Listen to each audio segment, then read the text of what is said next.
Hi friends, welcome back to my YouTube channel.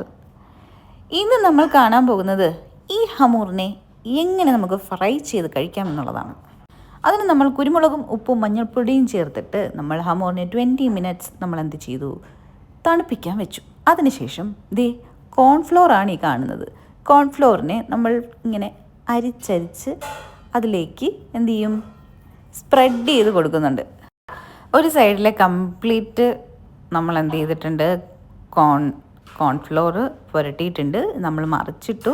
ഇനി നമ്മൾ ഈ സൈഡും കൂടി മറുവശവും കൂടി എന്ത് ചെയ്യുന്നു, കോൺഫ്ലോർ ഇട്ട് പൊതിയുന്നുണ്ട്. ഇനി നമുക്കിതിൻ്റെ ബാറ്റർ പ്രിപ്പയർ ചെയ്യാം. ഇതിപ്പോൾ മൈദയാണ് എടുത്തേക്കുന്നത്. മൈദയിലേക്ക് നമ്മൾ കുറച്ച് കുരുമുളക് പൊടിയും ഉപ്പും കോൺഫ്ലോറും എടുക്കുന്നുണ്ട്.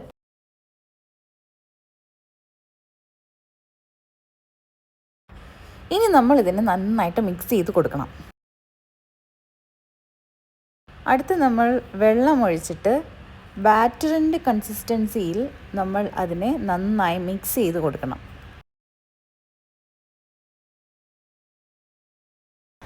നമ്മളുടെ ബാറ്റർ ഏകദേശം റെഡി ആയിട്ടുണ്ട്. കുറച്ചും കൂടി നന്നായിട്ട് സ്മൂത്തായിട്ട് ഡൈല്യൂട്ട് ചെയ്തിട്ട് നമ്മളുടെ ബാറ്റർ എടുക്കും. അവസാനം നമ്മളുടെ ബാറ്റർ ഈ ഒരു രീതിയിലാണ് കാണുന്നത്.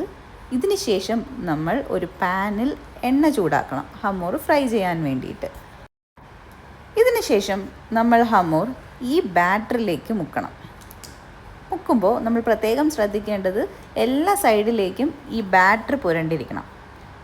നമ്മൾ ഒരു സൈഡിലും മാറിപ്പോകരുത്. എല്ലാ സൈഡിലേക്കും ഈ ബാറ്റർ എത്തിയിരിക്കണം.